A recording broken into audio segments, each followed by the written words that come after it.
Assalamualaikum warahmatullahi wabarakatuh. Perkenalkan, nama saya Muhammad Razan, mahasiswa Universitas Negeri Jakarta dari program studi S1 Akuntansi Fakultas Ekonomi dan Bisnis dengan NIM 17066624035. Pada kesempatan kali ini saya akan menjelaskan laporan analisis statistik deskriptif pada perusahaan PT Indosemen Tunggal Tbk dan PT Semen Indonesia.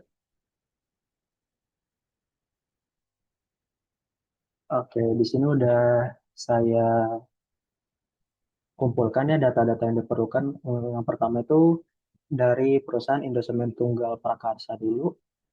Ini sudah ada, saya ngambil datanya dari tahun 2020 sampai 2024. Nama KAP-nya itu ada KAP Tanudi, Tanudireja Wibisana Rintis dan Rekan yang merupakan firma anggota PwC. Dari tahun 2020 sampai 2024 diaudit oleh KAP Tanudireja Wibisana Rintis dan Rekan. Untuk biaya auditnya sudah ada, tanggal tutup bukunya sama semua, 31 Desember semua, terus tanggal tutup auditnya juga sudah terisi, terus sudah ada kolom total aset, laba bersih, total utang, dan catatan untuk auditnya itu wajar tanpa modifikasian. Oke, sebelum saya menginterpretasikan hasil hitungan analisisnya itu, pertama-tama saya akan menjelaskan istilah-istilah yang digunakan menghitung, dalam menganalisis datanya. Yang pertama itu ada nilai minimum, yaitu fungsinya untuk mengidentifikasi nilai terendah dari sekumpulan data. Kemudian ada nilai maksimum, yaitu fungsinya untuk mengidentifikasi nilai tertinggi dari sekumpulan data. Kemudian ada rata-rata atau average, fungsinya sebagai ukuran pemusatan data untuk mendapatkan nilai representatif yang mewakili seluruh kelompok data. Dan ada median, yaitu untuk menentukan nilai tengah yang membagi data menjadi dua bagian sama besar setelah diurutkan. Kemudian ada varian, yaitu untuk mengukur derajat variabilitas atau seberapa jauh setiap titik data tersebar dari nilai rata-ratanya dalam satuan kuadrat. Kemudian standar deviasi, fungsinya untuk menunjukkan standar penyimpangan data terhadap rata-rata dalam satuan aslinya, sehingga memudahkan kita untuk menilai tingkat konsistensi atau risiko dalam suatu kondisi. Oke, sekarang lanjut ke tabel distribusi frekuensinya. Nah, di sini sudah saya buat. Tabel distribusi frekuensi ini yaitu alat penyajian data statistik yang yaitu untuk mengelompokkan data mentah ke dalam interval kelasnya. Nah, ini sudah saya buat. Ada tiga tabel distribusi frekuensi. Untuk yang pertama ada total aset, total utang, dan laba bersihnya. Yang pertama dari total aset. Ini saya bagi menjadi tiga kelas, sedangkan kalau dari perhitungan kan hasilnya 3,306, dan ini biasanya kalau sesuai rumus itu dibulatkan ke atas jadi 4. Cuman kenapa saya bikin jadi tiga kelas saja, karena menyesuaikan dengan data yang saya punya itu hanya sebanyak 5 saja. Oleh karena itu saya pembulatannya itu ke bawah, yaitu sebanyak tiga kelas saja. Nah, untuk kelas pertama itu batas paling bawahnya itu sebesar 25.706.160. Nah, ini diambil dari nilai minimumnya. Nah, terus untuk menentukan batas atas dari kelas pertamanya ini, nilai minimum yang sudah saya dapatkan itu ditambah dengan panjang kelasnya. Sebesar, kalau di sini kan dari perhitungan itu didapat sebesar 1.500.000. Nah, 1.570.000. Nah, ini saya bulatkan ke atas menjadi 1.600.000. Jadi 25 juta ditambah 1,6, hasilnya 2,7. Nah, berikutnya untuk batas paling bawah kelas 2 atau kelas selanjutnya itu merupakan batas atas dari kelas satu. Nah, ini rumusnya sama. Batas yang ini, batas bawah dari kelasnya itu saya tambahin dengan ini. Panjang kelasnya sebesar 1,6. Lanjut sampai kelas ketiga. Setelah itu untuk menentukan frekuensinya, saya menggunakan rumus kuantif, yaitu memblok semua data total aset, kemudian saya buka kurung lebih besar dari batas paling bawah, kemudian tutup kurung, lalu di blok lagi data total asetnya, kemudian ditambah lagi kurang dari batas atas dari kelas satu. ketemulah hasilnya sebanyak dua frekuensi atau hanya ada dua data. Dilanjut dengan sampai ke frekuensi kelas ketiga. Kemudian setelah itu tinggal dijumlahkan frekuensinya aja. Dan ini jumlah frekuensinya ini harus sesuai dengan jumlah datanya yaitu sebanyak 5.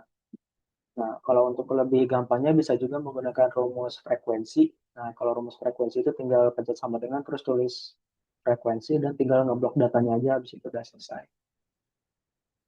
Nah, untuk tabel histogramnya bisa kita lihat.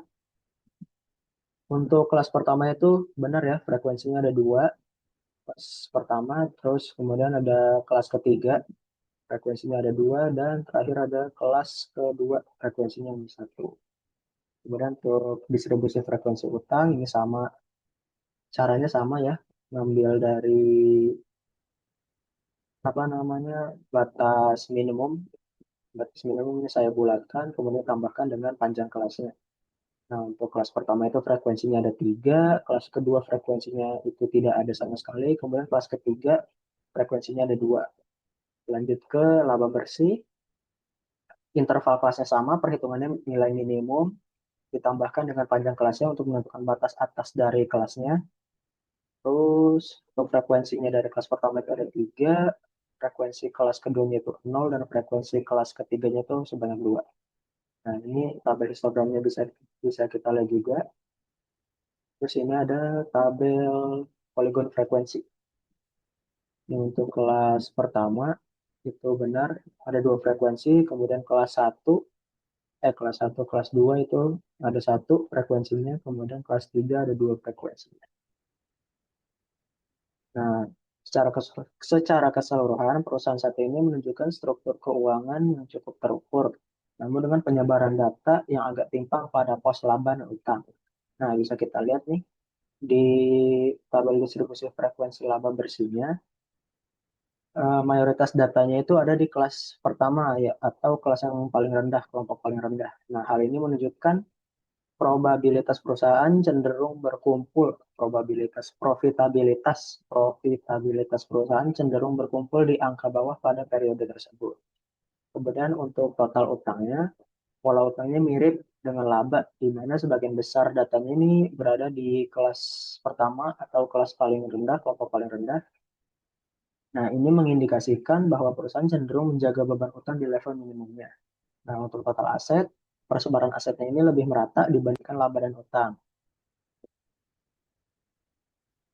dengan frekuensi yang tersebar di kelas bawah dan atas. Nah, ini menunjukkan adanya fluktuasi kepemilikan aset yang cukup dinamis. Oke, lanjut ke data perusahaan kedua. Nah, ini data perusahaan kedua itu yaitu dari PT Semen Indonesia Tbk. Untuk perhitungan ininya, istilah-istilah yang digunakan sudah saya jelaskan di data perusahaan pertama. Lanjut ke tabel distribusi total asetnya.